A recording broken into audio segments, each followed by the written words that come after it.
Hey there, happy Sunday to everyone. So today I want to talk about how not to lose your sanity for the next few weeks for all you mamas who are going to have your kids at home, home from school. So I have a sponsor today to share with you, and the sponsor is your lungs. That's right, people. Your lungs are asking you to take a deeper breath. Because studies have shown that people who breathe deeper talk less, and miscommunication often happens when we talk too much. So now that I've mentioned my sponsor, I would like to get into, thank you for the heart, appreciate that. So I'd like to get into the heart of our talk, which is how to deal with your children. And I almost didn't come on live tonight because I lost my sanity a few times today while I was preparing for Passover. Please put a like if you know what I'm talking about, where you almost lost your sanity cleaning for Passover and having the kids in the house and trying to be all superwoman, but really like, I don't know, the villain as opposed to the superhero. So I almost didn't get on because I was exhausted. But, you know, I think I need this talk as much as, I think even more than anyone else. So it like pushed me a little bit to like think, which is important when all I'm doing is like having emotions around my kids. It's important to think. All right. So now that I've mentioned my sponsor and that little tidbit, let's get into it. So the kids are going to be home, right, for the next few days, weeks, the next week or whatever on Passover. One thing that I've noticed is that children love structure. They may not know that they like structure, and they may actually tell you they hate it in school because there's so much structure, but structure works. So how can we get that? And I've had snow days, like we've all had the snow days, right? So one way I've helped myself with the snow day and having a better day is to just make a list. So anybody did that? Did anyone make a list and try to like see that okay, so I'm having a few responses. That's good. It helps me a lot. In the morning I have my kids actually involve themselves in the making of the list. So we put things that we need to do and things that we want to do in like equal mixes. So like on the snow day when the kids were home unexpectedly, I put, you know, laundry, because when my kids are home they're helping me with the laundry. And I also put making pizza. So things like that. So structure is good. Break it down for them so they have an idea of what to expect throughout the day. That's one thing, one tip that I found was helpful when I was reading things and hearing things from friends. And another thing they like is clarity. So it's really important that we are clear with the children about what it is that we expect from them. You know, we get upset a lot of times when we tell them, you know, you didn't clean your room, but we're not being very clear about, you know, what it is that we want from them. Just saying clean your room may not be enough. You know, going into the details helps them. And the more clear and not in a rude way, not like, listen, this is what I mean. No, that's not what we're trying to do. We want them to feel like, you know, you get that they're intellectual also. You just want to break it down for them a little more so they have like a more of an understanding. Okay, this is what she wants from me. So I have an opportunity to excel at it because I want to, you know, kids want to please their parents. I noticed that. Okay. Another thing, so this happened to me today, getting frustrated. How many of us have been through this where we just want to, I don't know, either rip our hair out or their hair out, and it's just like you're not sure who you want to hurt more right now? Anyone? So yeah, I had that experience today. And the frustration, the thing I forgot to do was breathe when I was getting frustrated. So breathe, it's so important. I didn't breathe.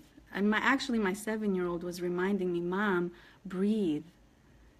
And I breathed then, but the moments before that, I was just a mess. So pause. When you're getting yourself like in that frustrated, you know the trigger, right? You know it's coming when she didn't do exactly what you said, or he deliberately misinterpreted you, whatever the case may be. You know your trigger. I know my triggers. And sometimes they happen so quickly, I just lose it quickly. So pause. And I've seen this in every recommendation, whether it's for your relationship, whether it's for your, improving your habits, whether it's for, I don't know, work, anywhere you want to improve, they always say the same thing. Don't react. Just pause. Allow your brain to create a new pathway in the forest fields for a new decision. If we just actively rush like raging bulls in the direction that we're so like used to stepping in that pathway, we're just gonna break that pathway once more. And it's so easy because it's the path of least resistance. There's no creating a path. The creating a path, we have to create a resistance. I mean, like we're met with resistance, so we have to open up a new pathway of like a mental thought of how to respond, right? So pause, breathe, do something, get out of the space, walk away.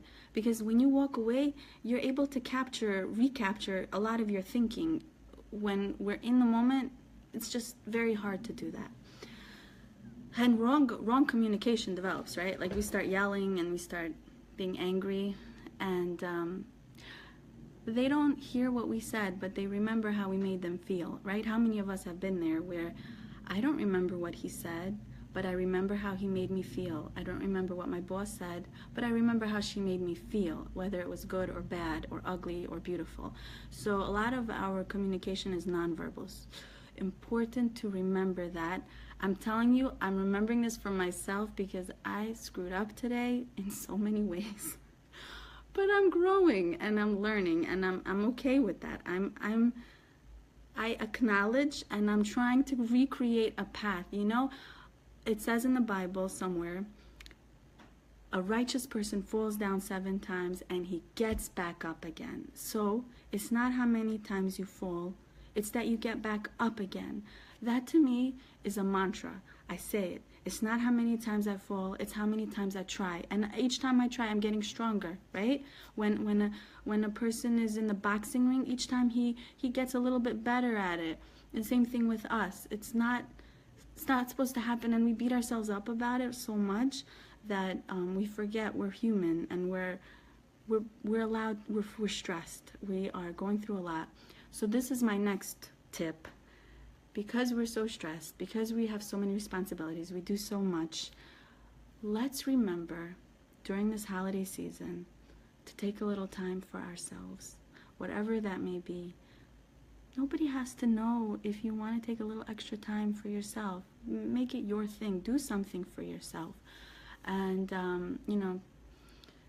so important. Just because when we don't, we become so frustrated. Like today, where I was really frustrated because I said to myself, it's okay, it's 2 o'clock. Let me just finish this room. Let me just finish cleaning. Let me just take care of whatever. And then what happened? I became crazy because I was hypoglycemic, right? I didn't have enough sugar in my blood, and I was getting dizzy, and I had a headache, and all of a sudden I'm not a pleasant person. So that goes for everybody. We have to first take care of ourselves physically so we could tap into our mental power and not just become like just responsive people. Just whatever is happening to us, we respond like an impulse. So the higher thinking happens when we take care of all the basic thinking. All right, guys.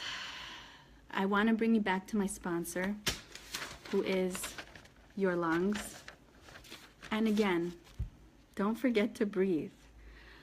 It's so important. And my 7-year-old told me that. So I want you all to have a wonderful day and a wonderful week. And so awesome. Take care. Bye.